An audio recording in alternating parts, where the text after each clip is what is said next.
کل ویسے بھی ایڈز کا عالمی دن منایا گیا. قرآن کریم نے فرمایا کہ ان الصلاۃ تنہی عن الفحشاء والمنکر، فرمایا کہ نماز برائی اور بے حیائی کو روک دی.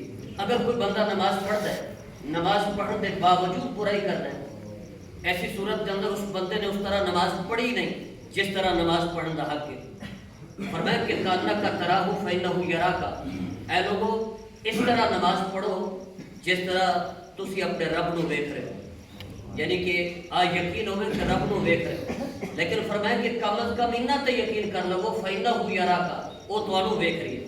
اور اگر کوئی بندہ اس انداز دے نال نماز پڑھے، اس توجہ دے نال، خشوع اور خضوع دے نال کہ رب ویکھ رہی ہے، پھر اس نماز کی حالت کیا ہوگی.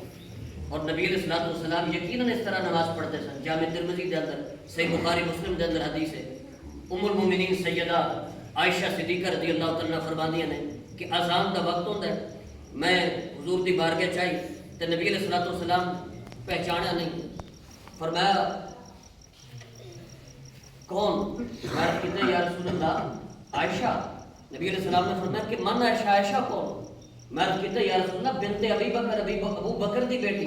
نبی علیہ السلام نے فرمایا من ابو بکر؟ ابو بکر کون؟ جس ٹائم اذان دے بعد نماز ہو گئی، نبی علیہ السلام نے پڑھائی. اس کے بعد میں عرض کیتا یا رسول اللہ مینوں نہیں پہچانیا؟ سرکار نے فرمایا جس ٹائم اذان دی آواز آتی ہے، اللہ دی طرفوں بلاوا آتا ہے، اس عظمت والے رب دی قسم جس نے قبضہ قدرت کے اندر مجھ مصطفیٰ دی جان ہے، میرا خیال صرف اللہ دی طرف ہوندے، دنیا دی طرف نہیں ہوتا. اور یقیناً اگر کوئی بندہ اس انداز دے نال نماز پڑھے کہ نماز کی حالت کے اندر خیال صرف مولا دی طرف، کسی انسان دی طرف، کسی دوسرے پاسے نہیں، تو پھر اس نماز دی برکتاں کچھ اور ہو گئی. اس وجہ تو نبی علیہ الصلوۃ والسلام نے اس طرح کی نماز کا حکم فرمایا. اور یقیناً اگر کوئی بندہ اس انداز کے نال نماز پڑھے، وہ نماز برائی اور بے حیائی کو روک دی. نبی علیہ الصلوۃ والسلام نے ارشاد فرمایا کہ الحیاء شعبۃ من الایمان، فرمایا کہ حیا ایمان کا حصہ ہے. فرمایا کہ جس کے اندر حیا ختم، سمجھو کہ ایمان ختم. ایمان کا حصہ ہے، تکمیل ایمان ختم، یعنی کہ ایمان دے کئی درجات میں، تو وہ ایمان مکمل نہیں ہوئے گا اس بندے کا جس کے اندر شرم و حیا ختم ہوگا. وہ دور دے اندر، جس دور دے اندر اخلاقی برائیاں سن، قوم شعیب نابتون دے اندر اخلاقی برائیاں دے اندر کئی طرح دیا برائیاں ہیں. جھوٹ بولنا بھی اخلاقی برائی ہے، امانت دے اندر خیانت کرنا اخلاقی برائی ہے، کسی بندے کو دھوکہ دینا اخلاقی برائی ہے.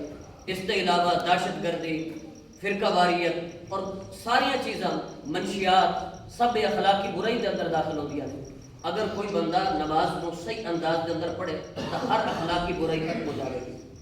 وہ لوگ قوم شعیب دے جڑے ناب تول دے اندر کمی کرتے سن تجارت دے اندر، اور اللہ دی بے آواز لاٹھی چلی، صفحہ ہستی تو مٹ گئے. اور قوم لوط دے وہ لوگ جڑے جنسی بے راہ روی دا شکار سن، اور جس ٹائم رب دی پکڑ اور قہر دا شکار ہوئے، صفحہ ہستی تو مٹا دیتے گئے. اس وجہ تو نبی علیہ الصلوۃ والسلام دی زوجہ محترمہ ام المؤمنین سیدہ عائشہ صدیقہ رضی اللہ تعالیٰ عنہ ساری امت کی تربیت فرما رہی ہے. فرماتے ہیں کہ جس ٹائم روضہ مصطفیٰ کے اندر صرف نبی علیہ السلام کی مبارک قبر سی، تو کیونکہ حجرہ مبارک نال ہے، میں پردہ کر کے نہ جاتی ہوں، میرے شوہر نے. اور جس ٹائم حضرت صدیق اکبر کی قبر بڑی، حضرت صدیق اکبر کی قبر کے بعد اس ٹائم بھی نال ہی حجرہ مبارک میں چلی جاتی پر پردہ نہ کرتی. لیکن جو ہی قبر بڑی حضرت عمر بن خطاب کی، کیونکہ وہ غیر محرم نے، فرماتی ہیں کہ میں پردہ کر کے جاتی تھی. قبر عمر فاروق تھے. اس وجہ تو کہ حضرت ام المومنین تربیت فرما رہی ہیں امت کی ہر ماں اور ہر بیٹی نے، ورنہ وہ دنیا کی عظیم ترین ماں اور دنیا کے عظیم ترین انسان تو پردہ کر رہی ہے. دنیا کے عظیم ترین انسان تو دنیا کی عظیم ترین ماں جڑی پوری امت کی ماں ہے. اس وجہ تو کہ ساری امت کو سبق جو سکھانا.